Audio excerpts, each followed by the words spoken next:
Well, back to this story now. Civil society organizations have raised concerns that some schools with pit toilets may have been overlooked by the Department of Basic Education in its campaign to eradicate them. Today, the Minister, Siviwe Kwagube, is expected to provide a national update on efforts to eliminate pit toilets. For more on the school sanitation, we are now joined by Pearl Nicodemus, who is from the lobby group Section 27. Pearl, a very good morning to you. Thank you so much for making time for us this morning. What does the Michael Komape sanitation monitoring platform tell you about whether or not the state has been able to meet its own deadline to eradicate pit latrines by the 31st of March 2025? Good morning and thank you, Aldrin. The Michael Komape, just clarity for viewers, is a monitoring tool that we developed to track progress specifically in Limpopo. And Limpopo, because Michael Komape, of course, passed in Limpopo, and their family approached us to represent them. And so our case was restricted to Limpopo, where the court ordered the Limpopo Department of Education to eradicate all pit toilets in that particular province. But what it has told us is that, we did a monitoring exercise in February, and we found in some schools that construction hadn't begun yet. This was February 2025. And so we have raised concerns about data that the state is relying on, or that DBE is relying on. Yeah.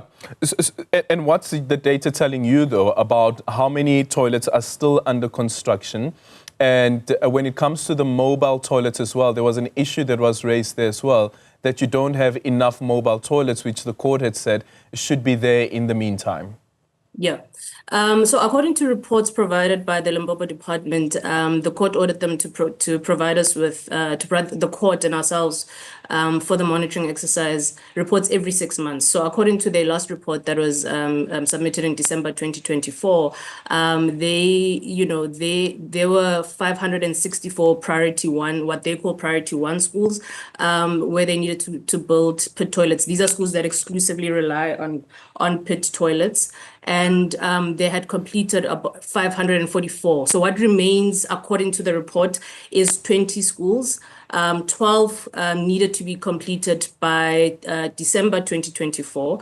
And so there was about 8 left to be done by the 31st of March. We have written to the department to ask for progress. And we've also written to the department about what we saw in February in schools, where there were not enough mobile toilets. The condition of the mobile toilets were completely unusable, not good for the dignity of learners. There were not enough in a school. There was a particular school that had 8 mobile toilets that need to service about 1,000 learners. What that means is there are snaking queues that learners are subjected to during break times. Learners need to decide, do they eat or do they go to the toilet? Some, unfortunately would relieve themselves in the queue while waiting. Others have to go home because in other schools, because the department hasn't paid, service providers come and take mobile toilets without notice. And schools are left in a situation where they have to figure out what are they going to do with the hundreds of learners in their schools when these toilets are confiscated. So schools are really faced with so much problems that we've written to the department about. They said they would get back to us, but that's where we are right now. Yeah. And if the department has missed Monday's deadline, this won't be the first time that they've missed the deadline. Back in 2023, that was also the case. But what's the explanation that you are getting from the reports that are being sent to the court on the updates about why there is this delay? Some delays. It's been similar issues that we faced, I think, since we started with the issue. Service providers not doing the work that they need to do.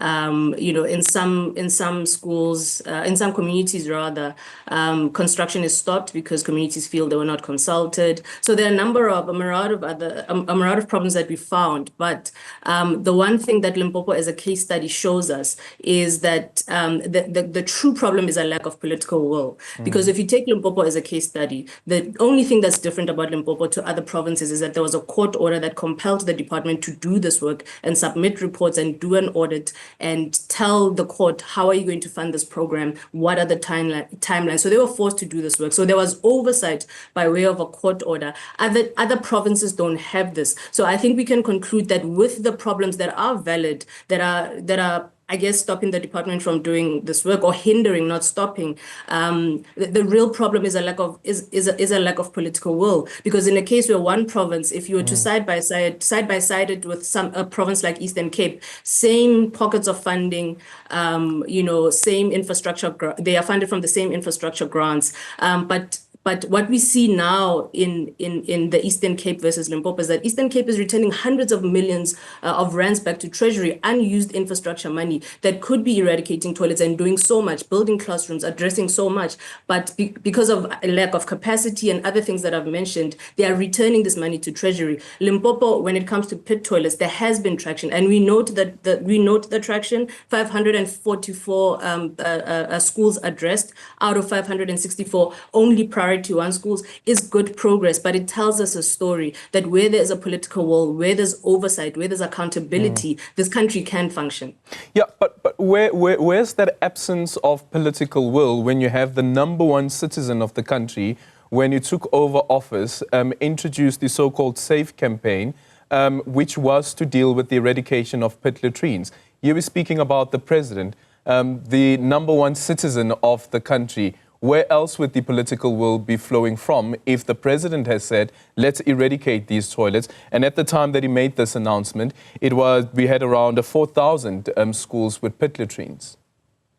Yeah, look, political will is not only, just as a sidebar, political will is not only proclamations and saying you're going to do things. We see enough of that from politicians. Political will is implementations, it's follow through, is making sure the job gets done. Now, we applaud even the Minister of Basic Education for the energy that she's shown to the eradication of pit latrines so far. The SAFE initiative is based on an audit that was done in 2018, right? And there has been progress with those particular schools. But the concern that we have is that is the quality of data that we are seeing from departments. I'll give you an example.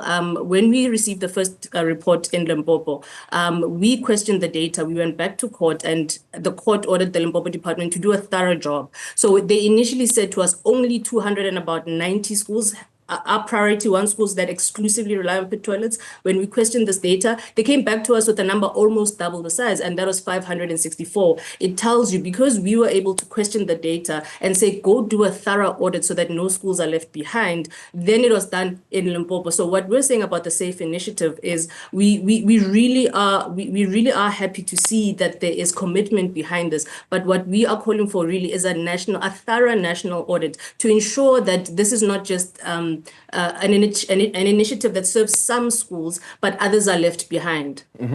What about the role of SGBs in the implementation of some of these programs, and also in the case of Limpopo as well, the court order, making sure that this is actually seen through?